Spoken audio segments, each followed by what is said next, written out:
Hey, hey, hey, hey, hey, hey, hey, hey. What's poppin', y'all?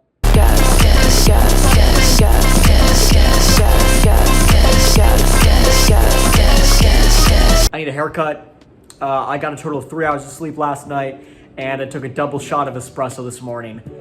We're so back. Thanks for tuning in. You guys know the drill. This is everything that I listened to in the month of August. There were some bangers. There were some less than bangers, but I've got a lot to say. Listened to a total of 18 albums this month as per usual. Gonna give you a rating, gonna give you a review, tell you if you think it's worth your time or not. As always, if you enjoy what you are seeing, give me a like, give me a comment, give me a share. Subscribe if you want to see more content like this. Don't want to waste too much of your time. Let's just jump right into it. She gets text other men sending pics of me. He talk shit with his friend, that's shit to me. That bitch only online, she ain't real to me. They is what niggas think I'm supposed to be. It's so funny you play me, you tough, but you can't back it up, but you back it and posting me. I done had the boy face down, ass up, like your baby mama be. First, I listened to I Laid Down My Life For You by JPEGMAFIA. This was actually a bit of a surprise drop for me. I actually completely forgot that this was happening. I have an odd relationship with Peggy's music. I absolutely adore LP, which was my favorite record to come out in 2021. And Scaring the Host was an equally fun ride. But I've never been too keen on his older material, which I found to be a little bit unfocused and a little bit too messy for my liking. But the rock influence on this record is truly a fantastic angle. It completely overrides any fears that I had with Peggy and his music becoming too stale over time. It's a very refreshing switch up of sound, allowing this record to still bask in its experimentation, but play with a new tool set of sounds that are unfamiliar and sparse in his other work. Peggy's voice also just meshes really well with the rock sound, and it allows for some really successfully delivered and aggressive verses that put him in his element. And interestingly enough, this also feels like Peggy at his most mature and concise. Everything feels very meticulously crafted and purposely done.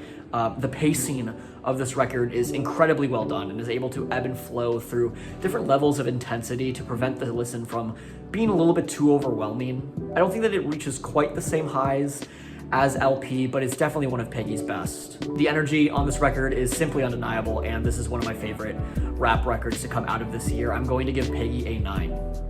I be calling out the guard like I'm back again. Man, they told me tighten up, but I got slack again. Nerve bad like I'm back to selling crack again. Fame and money brought some factors I didn't factor in. Next, I listened to Songs for Sinners and Saints by Michael and the Mighty Midnight Revival. This is absolutely Killer Mike's victory lap record after his successful Grammy run with Michael from last year, which was a pretty admirable listen. Despite this being a weaker entry in his discography, failing to live up to the hungry, powerful, and unique rap music, as well as his last record, this thing still provides some good flows, some solid production, and some fun and bombastic tracks. I think this record's most glaring issue is just how much personality it lacks in comparison to some of his other work, especially that of Run the Jewels. A handful of these tracks really fall into the background and all meld together the longer you listen to it. Nothing bad, but nothing really stands out as particularly noteworthy. The features don't feel all that necessary outside of providing some variety alongside Killer Mike's performances, and generally it's just a very strange choice to drop remixes throughout the track list. It makes this record feel all too similar in a redundant way to Michael from last year. So while there were a couple of new cuts off of this thing that I would say that I enjoyed, I think that overall, just as a whole package, this thing does feel pretty redundant and a little bit just oddly created. Nothing bad, but nothing great either. I'm gonna give him a 6.5. You know what I like, get me in a twilight, headed to the high rise, cruising like eyes wide shut, but I slide in it.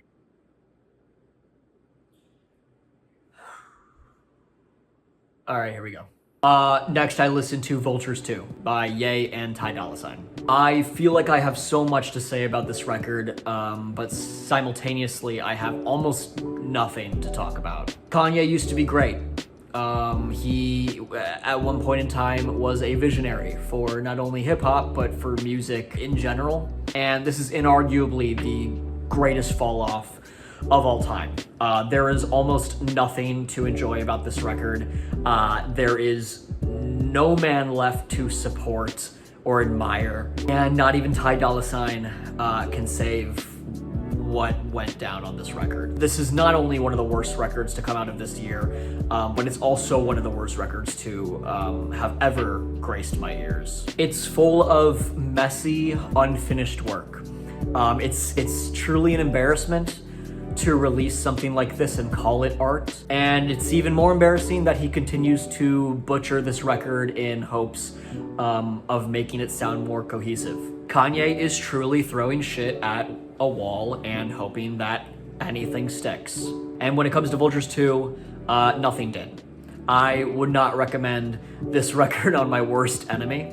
Kanye using AI in his own work, it just proves that he simply just doesn't care anymore. This record feels like nothing more than a transaction between listener and artist. And it's a grimy one at that. I don't do this often. In fact, I've never done this before. This is a Blamwagon first. I'm going to give Vultures 2 a 0.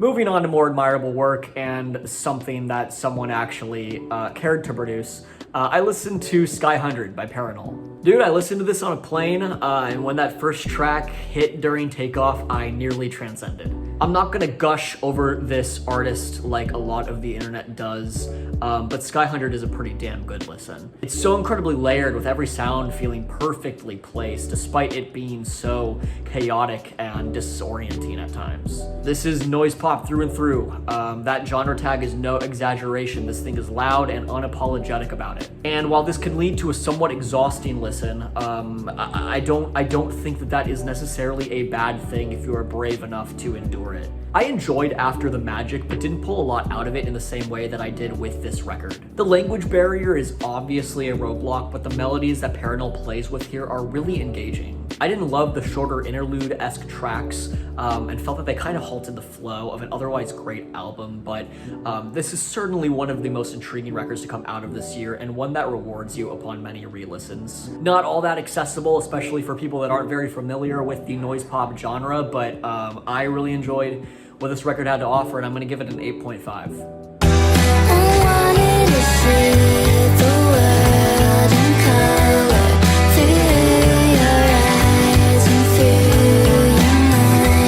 Next, I listened to This Is How Tomorrow Moves by Beabadoobee.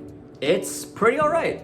It's a very cute pop rock album that isn't doing much to elevate the genre's pre-established sound or legacy, but I'm not sure this record was even aiming to accomplish that, so it's not that big of a deal. I quite enjoyed the louder, more rock-heavy tracks like Take a Bite, California, and Beaches, but found the slower, more bossa nova-esque tracks like Real Man and Girl Song to be cute and well-intentioned, but not all that engaging. Definitely takes pages from the books of Soccer Mommy, Snail Mail, and the like, but ultimately it just feels a little bit too bloated in some aspects, despite managing to be a pretty good listen overall. Not one that I think that I would personally return to all that often, but it's wildly accessible and definitely very sweet on the ears. So I'm gonna give Beabadoobee a 7. And Beabadoobee, if you're watching, I'm single, so call me, please.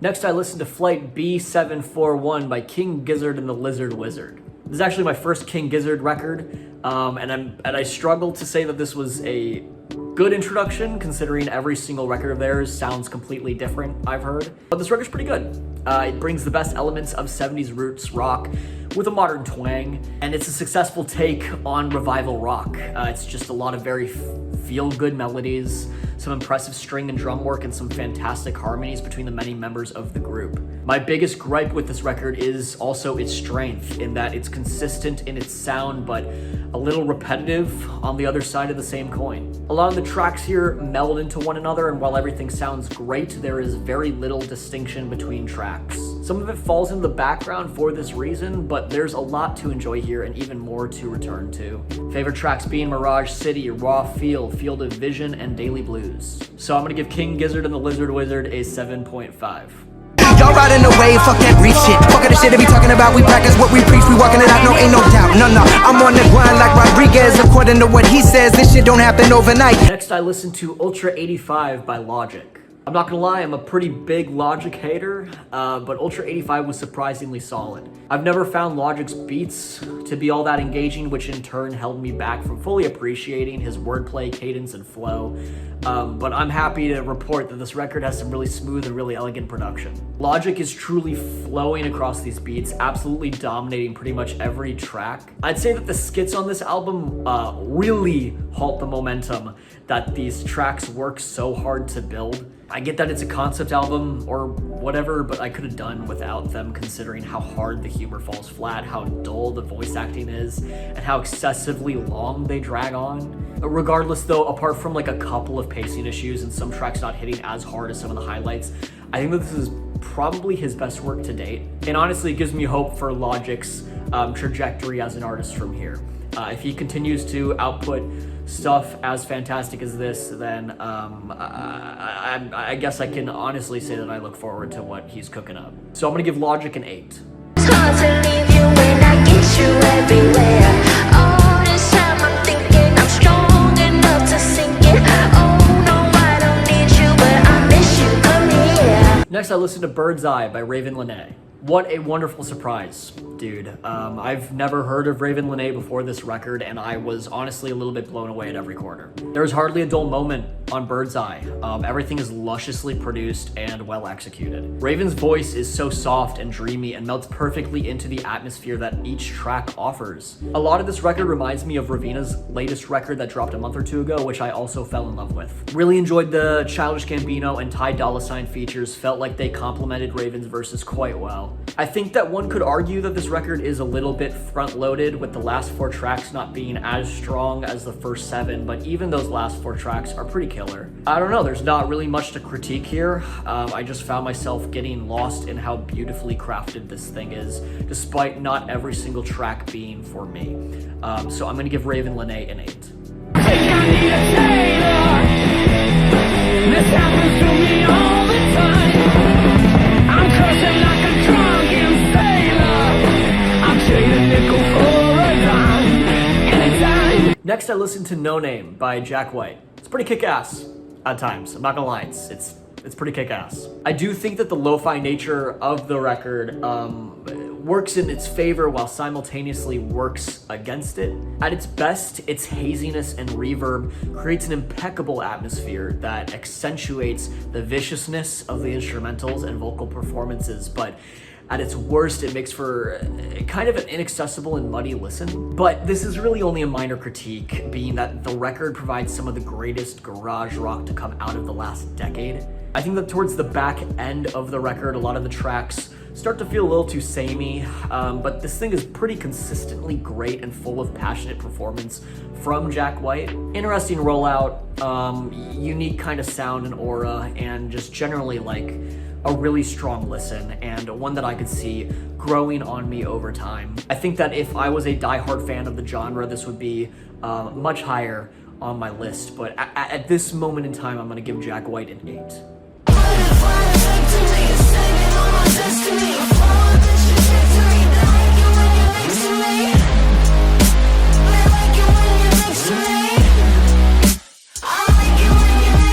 Next, I listened to Sugar Water by Maude Latour. Sugar Water suffers from some pretty lukewarm lows, accompanied by some really fantastic highs. I've been following Maude since her Strangers Forever EP in 2021 and have been surprised that she hasn't gotten bigger than she currently is. Akin to the sound of Olivia Rodrigo with a little bit of a sprinkle of Taylor Swift, but usually with better and more interesting production than her counterparts. But the writing on this record is where it faults the most, with some of it coming off as incredibly awkward and interrupting the flow of an otherwise great sonic palette. I found myself drawn actually to the slower, more passionate tracks on this thing, like Save Me and Cosmic Super superstar girl, as opposed to the more energetic and powerful tracks that I found to trip over themselves a little too often. I'd say apart from some odd moments, Sugar Water is a pretty solid listen, but I kind of wish that Maude would push the envelope a little bit harder. I know she's got it in her, I just don't think that she was able to really convey that on this record.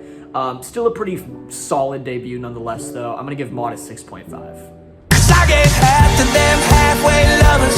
I left some to them 2 drunk summers. Left a piece at the bar with the keys in my car. I know I'm never getting it back. Next, I listened to Post Malone's F1 Trillion. Why are the boring albums always the longest? F1 Trillion is bloated with lazy, unimaginative, and formulaic country pop tracks you'd hear in a Lifetime movie. There are no good performances to be found on this record, neither from Post himself nor the features he includes. It's not unlistenable or anything like that, but there's no genuine character or personality within this record, which makes for an incredibly unengaging and derivative listen. Not one that I could recommend even to fans of country pop. Go listen to something better instead. Far too long and far too boring. I'm gonna give Post a 4.5. Is somebody gonna match my freak? Need somebody with a good technique. Is somebody gonna match my nasty? Pillow talking got my throat raspy. Next, I listened to Quantum Baby by Tinashe. It's a short and sweet little record. Consistent, elegantly produced, certainly doesn't overstay its welcome. I wish we got a little bit more meat on the bone. As it stands at its 22-minute runtime, it comes and goes far too quickly. I feel like this sound would have benefited far more from having a couple more tracks under its belt, because what's here is pretty great. I never had an experience with Tinashe's work before this listen, and I left pleasantly surprised. There is a lot of fun to be had here. There's some groovy and milky beats, and some really solid and mesmerizing performances from Tinashe herself. And yeah, I don't know, I just wish we got a little bit more. It feels truly like an appetizer. So really solid stuff. Hoping that she comes through next time with just a little bit more to offer. And I'm gonna give Quantum Baby a 7.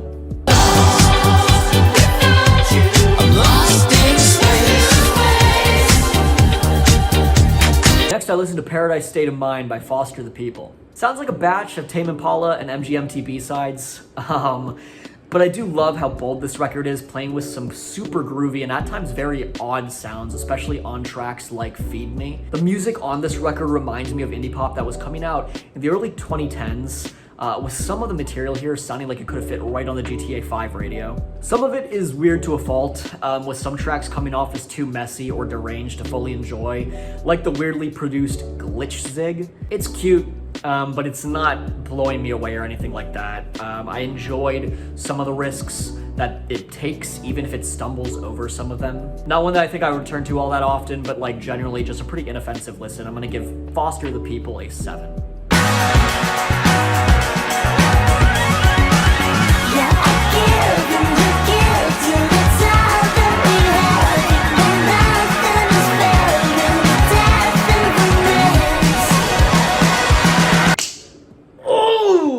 All right, next I listened to Imaginal Disc by Magdalena Bay. Some albums just have that special sauce, man. Oh god, this shit is good, dude. Mercurial World was one of my favorite records to come out of 2021, and it remains one of my favorite pop-adjacent records of all time. And so I had, honestly, ridiculously high expectations for Imaginal Disc. Seeing that the singles were pretty fantastic and only grew on me over time. While this record may not hit the same highs as its predecessor, it's far more consistent, far more engaging, and far more immersive. The production on this record is truly immaculate, feeling incredibly layered and mixed just really, really well. The record experiments with a plethora of different sounds, each providing a new and distinct listening experience, but all while remaining cohesive and sonically consistent from start to finish. I couldn't really find a lull on this record, and at its worst, it's still great. Imaginal Disc is definitely one of my favorites to come out of this year, and one that will be a staple in synth pop for years to come. Dangerously close to being a perfect record to me, and I dare I say potentially my favorite to come out of this year thus far. But I don't want to let the recency bias persuade me. So at this current moment in time, I'm going to be giving Imaginal Disc a 9.5.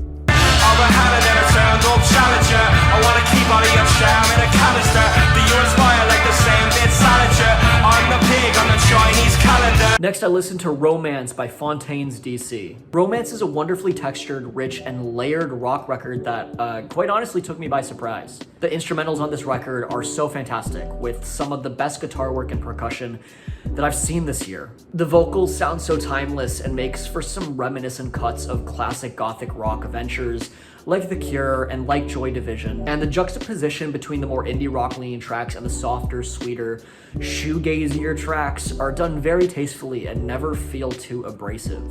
Some of the greatest riffs to come out of this year, and also provide some incredibly memorable and feel-good melodies, especially within tracks like Starburster and Favorite. Feels like a record that we'll call a classic years from now. I want to sit with it a little bit longer, and Starburster is absolutely one of my favorite tracks to come out of this year, but I'm gonna give Romance an 8. Think about me every night, oh, is it that sweet? I guess so. Say you can't sleep, baby, I know. Does that mean it's so? Next, I listened to Short and Sweet by Sabrina Carpenter. Pop artists gotta stop giggling in between verses, dude.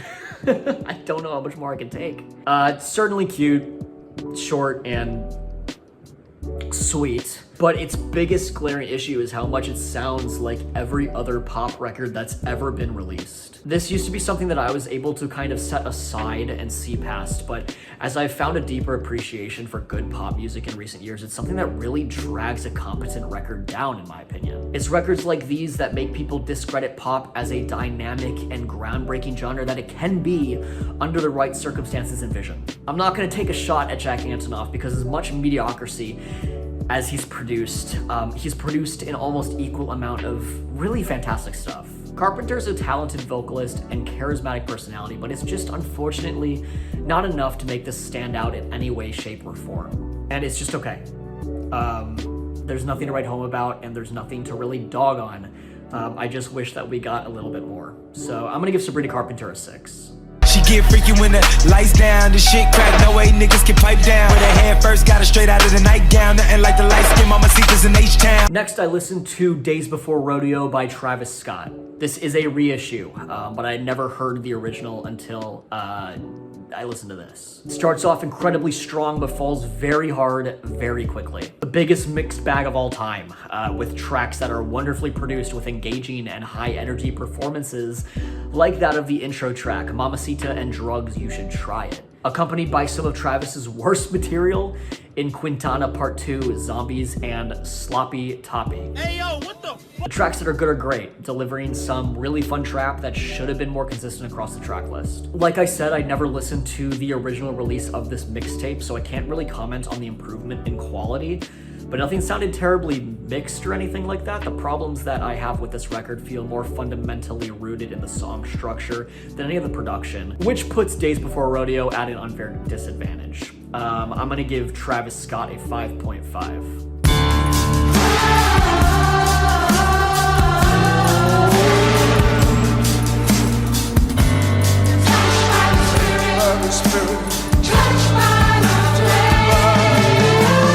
And last but not least, I listened to Wild God by Nick Cave and the Bad Seeds. It's a pretty powerful piece of art rock. Just some incredibly potent melodies and backing instrumentals that really bring out a great, passionate performance from Nick Cave. I quite enjoyed the swelling buildups and bombastic symphonic choruses, and really just kind of wish that we got a little bit more of that. It felt very sparse within this record. I found myself losing focus halfway through the album, not only because it's a little front-loaded, but it's also just because the second half of the record is much slower and much more grounded than the first. I'm not sure how often I'll return to this record, but overall I did enjoy what this had to offer. The performances feel pain, and you can really feel the emotion that Nick Cave pours into this record, and that's something to admire. I'm gonna have to sit with this record a little bit longer before I truly know how I feel about it, but at this current moment in time, I'm gonna give it a 7.5. And that's everything that I listened to in August. As always, I take recommendations. If you want me to check out an artist or an album, leave it in the comments below. This was an interesting month, being that I didn't listen to anything that didn't come out this month, which is kind of wild. Just a lot of really solid releases to come out this month. As always, if you like what you saw, give me a like, give me a comment, give me a share, subscribe if you want to see more content like this. I do monthly recaps every single month. I also make brackets, I make tier lists. all things music. I've got a new bracket video coming out next. Look forward to that. I think it's gonna be a great one. Thank you guys so much for watching. It means the world to me, and I will see you next month. Peace out. Sleep tight. And don't let the bed bugs bite. Okay. Fuck.